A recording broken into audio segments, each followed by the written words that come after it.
Hey, if you're a fan of Kiss, you're going to really enjoy this video. I'm Robert John Hadfield. And I'm Gary Casella. It's my friend Gary.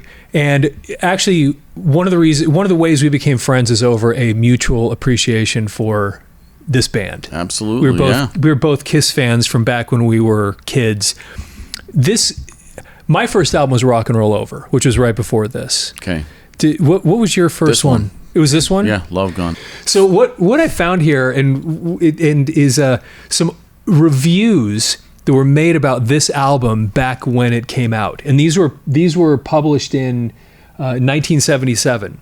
So to put this in perspective, there was Destroyer, which is the one after Alive, right, and then Rock and Roll Over, which is the one that's near and dear to my heart, and then this one came out after that, and then we had Alive 2, and the solo albums and Dynasty and Unmasked, and then just it just kept going. Yeah, Double Platinum was thrown in there. Yeah. But this was a pretty important album, and there was so much cool stuff on here. And one of the really interesting things about this that goes back to their original vision of what Kiss was supposed to be was they wanted it kind of like the Beatles, in that everybody in the band eventually would be like a singer.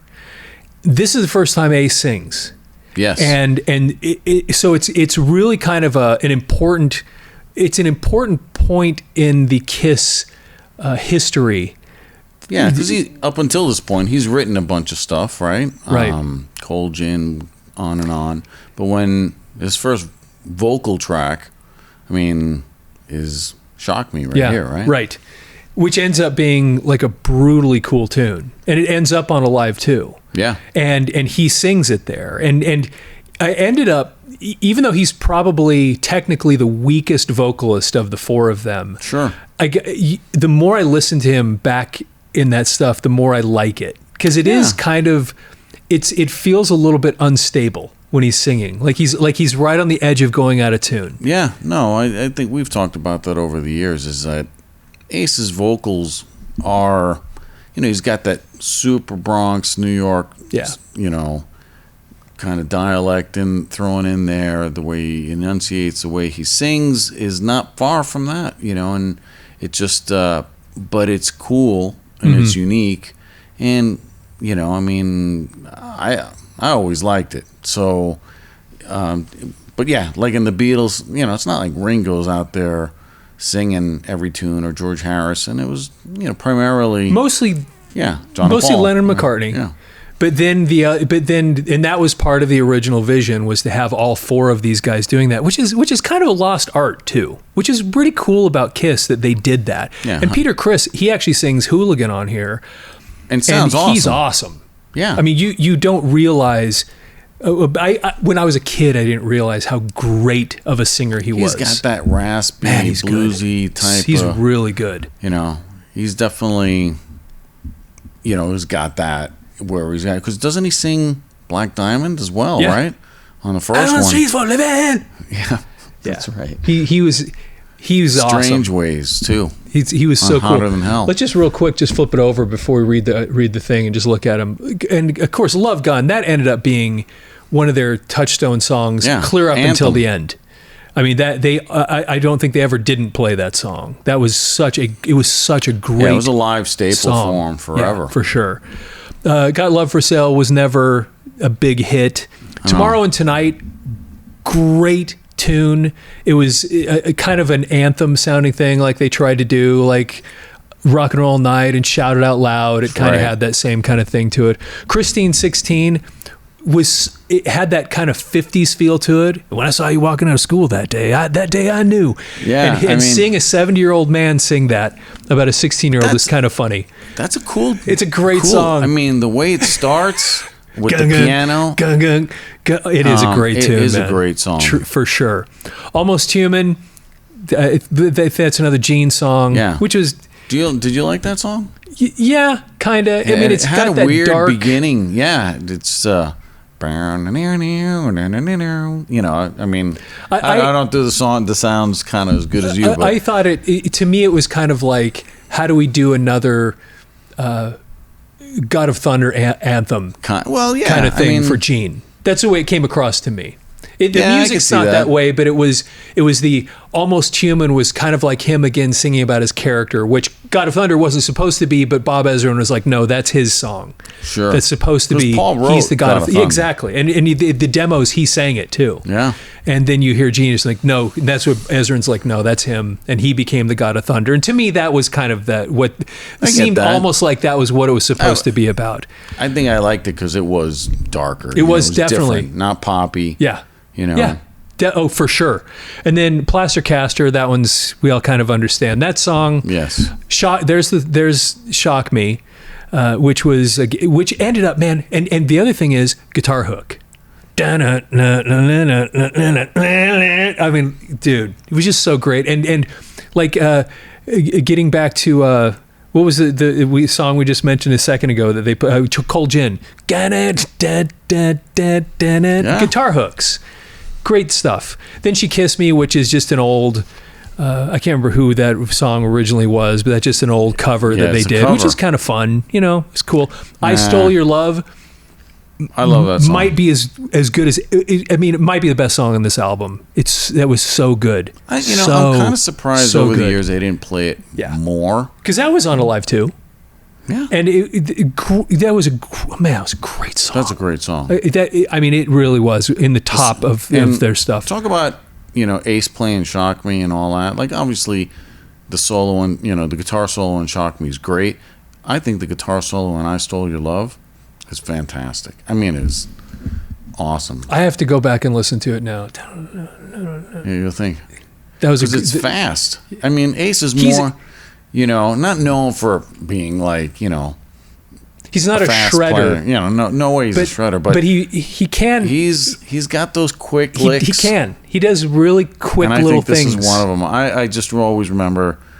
I love that song, and then when it cuts to Ace's solo, it's just fast and just builds real nice. I mean, signature Ace type stuff, and this is why we love him, right? That's what makes him. We made him so perfect for this music. And then there's Hooligan, which is what we were just saying a minute ago, is a Peter Criss sang that one. So let's go. So I want to read these. Let's read these articles, these little reviews. I think this is just going to be fun. Again, part of the reason we do these reviews on this channel is just because it's so fun looking back, and then now with the 50 years in between, or almost 50 years. It's a time capsule. What is it like now that we read this? Right, because when we're reading this article, like these people or these critics are listening to them for the very first time. Yeah. Right? So they're listening, not like we're going back and listening to Christine 16 and going, man, that was really cool. I think, in a way, it's that timestamp of what people thought of it back then is what makes these articles really cool. Yeah. So this was published. This particular first one is July 29th, 1977. So this is almost exactly a month after the album's out. Okay. June 30th, 1977 is when it's released. So here's a month later. Okay. Kiss has a terrible problem. Critics don't like the group's music and dismiss record sales as an hysterical reaction to Kiss's stage show. While on one hand, the band has turned its multicolored noses at critics, pointing to gold albums hanging on the wall, Kiss has tried desperately to improve its music, seeking respect from critics and older audiences. The majority of critics have overlooked and ignored that when it comes to getting an audience on its feet. When it comes to blowing a hall wide open, Kiss excels, and isn't that what rock and roll is all about? My first encounter with Kiss was Alive. I wrote in December 1975, and then he kind of quotes himself here. Kiss is the end result of 20 years of rock and roll. They're nasty, noisy, and gimmicky. They are about to become very popular. And if that's really what he wrote, then he was right, because that was the album. That was the album that took him over the edge. The music Kiss plays is the bare bones of rock and roll. There aren't any frills on Alive, just 3 guitars, 4 voices, and a set of drums. And again, that was the album that broke him, amazingly. Despite poor sound and simple songs, Alive was 4 sides of unbridled energy that generated excitement in the listener. And this is what I think is really interesting, what he says here. Of the 2 albums since, Destroyer and Rock and Roll Over, Kiss has unsuccessfully tried to capture the live feel in the studio. And interestingly, that was the problem in the beginning, because the first 3 albums, everybody said, it just doesn't sound like you do in concert. Right. And then that's why they said, let's put a live out. We're going to put a live album out. And I know all the discussions about, was it really live? Because they did a whole bunch of overdubs, but most people do that with their live stuff afterwards anyway. And then they went back into the studio with Ezrin on Destroyer, and it was because if you know the story, he basically said, guys, you can go back to what you were doing before, or we can do something different. Move forward, yeah. And then he kind of pushed them. Yeah. And they ended up doing something really pretty spectacular. Yeah, Destroyer's a great album. And then and then they put out Rock and Roll Over, but then this guy kind of leaves those behind and says, but it just didn't match up to Alive, and then he's saying now that this one actually did. Rock and Roll Over, correct me if I'm wrong, but didn't Eddie Kramer do that one? I think so, although I'm not 100% positive. Eddie Kramer, and then I can't remember who did this one. Well, let's take a quick look. That's actually a really good question. It was Eddie Kramer. I was going to say, I thought this one was too. Okay. So I could be wrong. I just remember he was kind of involved trying to get that, because he did obviously Alive. So yeah, and so what'd be interesting to ask right now, first of all, is to everybody that's watching this, do you agree with that sentiment? Because to me, when I listen to this doesn't sound all that different than Rock and Roll Over. The tones and things don't sound all that dramatically different, and maybe I need to go back and do an A/B again on the two. But when I listen to this, it does have more of that studio, less of a live. Anyway, that's my opinion of it. Everybody's gonna kind of weigh in. I mean, the evolution, right, is Destroyer, Rock and Roll Over, Love Gun. I think this one, I don't want to say less polished, because it just sounds good. And Destroyer was really good. And Rock and Roll Over. I love Rock and Roll Over. I think it sounds amazing. So, the guitar tone on something like Making Love is just like crazy cool. I love a lot of that. I love that stuff on that album. Yeah. I think it's excellent. So anyway, but again, for those of you watching, first of all, what do you think of that statement here, that this more than the other two, than Destroyer and Rock and Roll Over, captured the live sound from Alive? Okay, let's see. Kiss has unsuccessfully tried to capture the live feel in the studio. Not only does Love Gun have the live feel, it also shows considerable improvement in the area of artistic merit. Love Gun is a punchy and tight album from the irresistibly catchy Christine 16, very, very catchy tune for sure. Yeah. To straight ahead rockers, Shock Me, which is brutally awesome tune, and Plaster Caster. This album is consistent driving rock. And that's actually really true too, because there's no real soft songs. Because even Rock and Roll Over had that. Yeah. Which I hated when I was a kid, but I like today. What's that? It was If Ever I Met You, Hard Luck Woman. Hard Luck Woman is on Rock and Roll Over. It sounds like it could have been Rod Stewart for. Yeah, I think that's Paul Stanley wrote it. I think for Rod Stewart, didn't do it. They put it on their album. And interesting. I actually like that song now. When I was a kid, it was always skip. Yeah. But anyway. Let's see. People will point at Kiss's stage show and say, anybody that has to resort to that can't possibly be good. And he's got that nailed exactly. The same was said about Bowie, Alice Cooper, and Jimi Hendrix. Sure, Kiss's music is simple. So what? So is Chuck Berry's and Fats Domino's. The pretentiousness of critics who demand great artistic merit is boring. Most rock critics eagerly await the return of Crosby, Stills, and Nash while humming Van Morrison songs, 2 acts the majority of today's rock listeners have never heard. and that's true, although I hate to admit it, I actually like Crosby, Stills, and Nash and a lot of Van Morrison stuff, but that's a whole nother story. But it does speak to the pretentiousness of most rock critics. Because that's what's going on in 1977, right? Yeah. Is you got this, or you've got Love Gun over here. You know, that is kind of disruptive between the cover, the songs. You know, I mean, it's pushing pushing it. Yeah. It is 1977 when rock means stars, Boston, Aerosmith, and Kiss, bands that get their audiences moving. And isn't that what rock and roll is all about?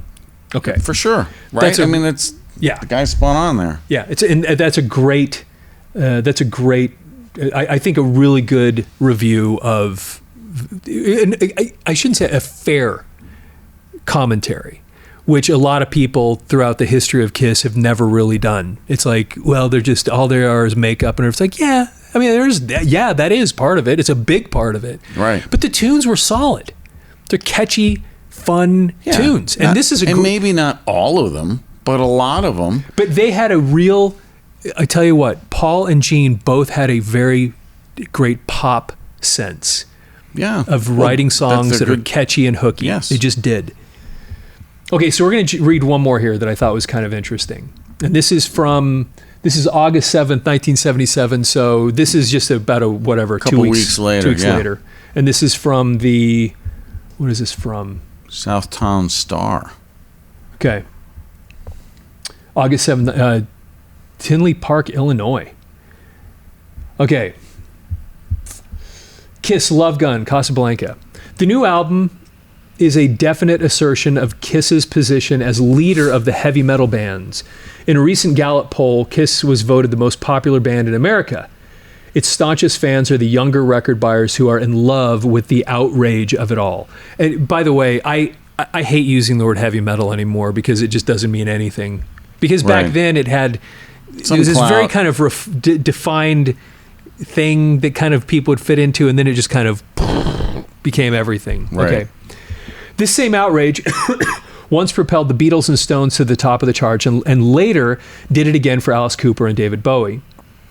And a few years from now, we'll do it again for somebody else. Each new outrage must obviously be more outrageous than the last. After Alice Cooper completed seemingly every possible concert outrage, it was time for the next step, the almost completely visual performance of Kiss.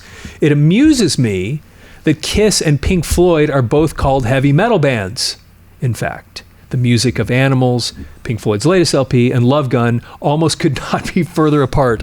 Yeah, for sure. And I love Pink Floyd. So, and that's a great album. But it's true. It's like they put them, everything, it gets, that's why I made that comment a minute ago. It's like these two things have yang, two different And I don't worlds. think Pink Floyd was ever fit in that world. No. I mean, anyway. What is even further apart is the style of the two groups in concert. The members of Pink Floyd surround themselves in visuals to keep the group in a veil of anonymity, and Kiss uses visuals to stamp its members' names on the tender minds of the youth that worships it as though it really could breathe fire. And that's interesting because Pink Floyd did evolve out of that era of faceless bands, where you had all these different groups that you didn't know who, I mean, you didn't know who anybody was. Look at bands like Yes, and bands like Moody Blues. Yeah, Moody faceless Blues. Bands that didn't have, the Moody Blues was a faceless band. But that's the part, right? I mean, if Moody Blues was walking down the street, nobody would know, unless they had a poster of them or knew them. Yeah, nobody could tell the difference that those were the guys in a band, much less your neighbor up the street. Right. I think Kiss, like the Beatles and bands before them, like if David Bowie's walking down the street, Ziggy Stardust, man, you're noticing him. Yeah. You know, right? Alice Cooper, same thing. And I think that's kind of this is the next level. And having identifiable characters, like we talked about earlier with the Beatles, that you can, how many fans, we've talked about it. You were a Paul Stanley guy. I was an Ace guy. There's guys that love Peter Criss. Gene. I love Gene too, but not as much as Ace. But it's like you can relate to them, and I think that gave them so much more leverage when it came to marketing, sales. Because when Love Gun came out in 1977, we're talking peak Kiss, right? All over the airwaves, all over every news channel. When your local news station's like, Kiss is coming to town, lock your daughters up, all that kind of crap. And it's the height, right? Yeah, well, when we were prepping for this, you had mentioned that that it shipped 1 million copies. They were that at this point. You're right. They were that 1 million copies done, ready to go. Yeah. First shipment. To me, it's impressive. They were really, really something at that point. And so, and it was, to your point, this was like, it was part of their Beatles vision. Everybody had their favorite Beatle. Yep. And it was the same kind of things here. So, visual stamp members' names, youth that worships. Okay. I would say that KISS depends about 90% on its visuals for popularity. I dislike categories and I dislike improper ones even more. So let's move KISS into its own distinct category, fire rock. Another way that Love Gun shows progress for KISS is that its promotion has reached a new high. You've got to give the people at Rocksteady, the group's management company in Casablanca, credit. They really know how to take advantage of a good thing. The KISS comic book is a masterpiece of promotion. It is. I mean, brilliant. The blood and the whole thing. All that remains to be seen in this area is whether the people at Rocksteady and Casablanca also know how to run a good thing into the ground.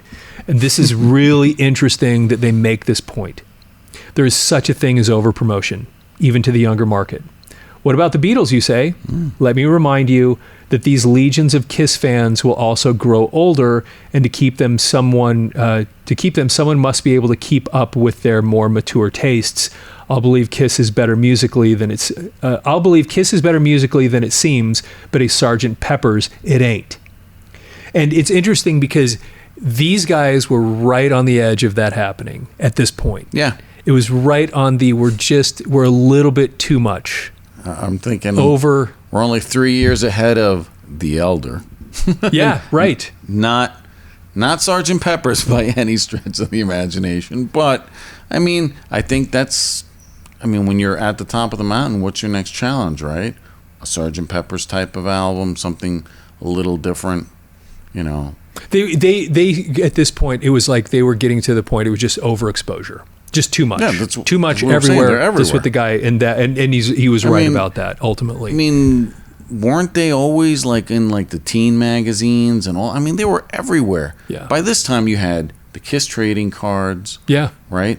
Did KISS Meet the Phantom of the Park come out by this time? I was 78, right, when that came out, or 77, 78. It was right around the same time this came out. Yeah. I mean, how many of you like KISS Meets the Phantom of the Park? I mean, a year later after that. I mean, that's a tangent, and we can talk about that all in and of its own. But I think I actually rewatched that within the last year, and it's terrible. But I'm so glad it exists. Aren't you? For sure. It's just wonderful that exists, even in its terrible, silly, ridiculous state. It's freaking awesome. When Ace is doing flips. There's a couple times when Ace isn't even him. You can tell. You can totally clearly tell. That's not Ace. Guy's like muscular, doesn't even look same facial features. No, it's so... We're not going to go down that rabbit hole too much, but yeah, I mean, you're at the top. Let's make a movie. Okay. All right. That brings me to the interesting subject of KISS's musical ability. It's getting better. Then She Kissed Me and Love Gun are actually pretty good. The band is capable of tasteful arrangements when it so desires. The point is, however, that KISS's music is not based on tasteful arrangements and musical quality. It's based on outrage. The point is to be as far away from the norm as possible, which is exactly where KISS is coming from, and for millions of fans, it works. And then that's the end of the article. And that is so important. Because with rock and roll, it really is about rebellion. And their music, that's what it was all about. All right. I remember Gene saying, "Oh, we're from the streets," and stuff like that. Okay. I think at this stage, when you're shipping 1 million copies, you're not from the streets. You're trying to maximize your thunder. God of Thunder, right? Yeah. I mean, you're cashing in because you don't know if this was going to be over, which, you had disco and stuff coming in right after, which their label was a forefront of disco with Casablanca. Right? And so, I mean, you don't know when your 15 minutes could be up. Lucky for them and lucky for all of us, the fans, that we, and the KISS Army that's out there, that we were able to have not only more stuff and more material coming out, but so much more. And like we were just talking before about how much stuff they've had since the makeup originally came off in Lick It Up. So, I mean, that's quite a few. I mean, just that volume of released material, some bands would wish they had. Yeah. You know? So. And every album, even the ones I didn't care for, had at least one really catchy good tune on it. For sure. I think everything did. They remained pretty good songwriters through the whole thing. And I personally, you know, like this was the first album I bought with my own money. And to me, Love Gun was something that stood out. You look at the cover art, I remember a guy in my high school having like, you know, when you'd have the denim jackets, you'd have somebody like paint an album cover on the back. And there was a guy that had one of these. And I thought, dude, he paid money to have an artist paint his denim jacket. How freaking cool. Yeah. And then you're picking the Love Gun album with all these chicks and jeans, you know, monster boots. I mean, they look cool. I mean, the artwork put into this album cover, I loved. And I've probably poured over it, like, you know, hours. I had the puzzle. Right? I sat and stared at that puzzle. Right? Because it was just so amazing. You know, and it's not the girls or the thing. It was just, I mean, that was part of it. But it's just the mystique, you know? They're superheroes. And they all look, yeah, exactly. And this is along the theme of Destroyer. Just the cover was just so spectacular, so interesting. You could stare at it. And the one in between, Rock and Roll Over, I actually love that cover too. That's a great cover. Same thing. You'd sit and stare at the makeup, and it was just, they did. But these guys right here, they really did look, dare I say, larger than life. Yeah. That's a great song. To use a Kiss song. That's a great analogy. Cool, awesome. Hey, thanks for taking the time to watch this. We'd love to get your feedback about any of this stuff related to Love Gun. Did you like this album? What did you think about these reviews? Did it go along with what you think about this? What was your favorite song on this album? How did this fit into of your favorite albums of Kiss? Where was this one? And also, we'd love to hear your comments. Please like the video. Please follow the channel. We've got so many cool things coming up this coming year in 2025. It's going to be awesome. So anyway, please follow the channel, etc. And with that, have yourself a fantastic day.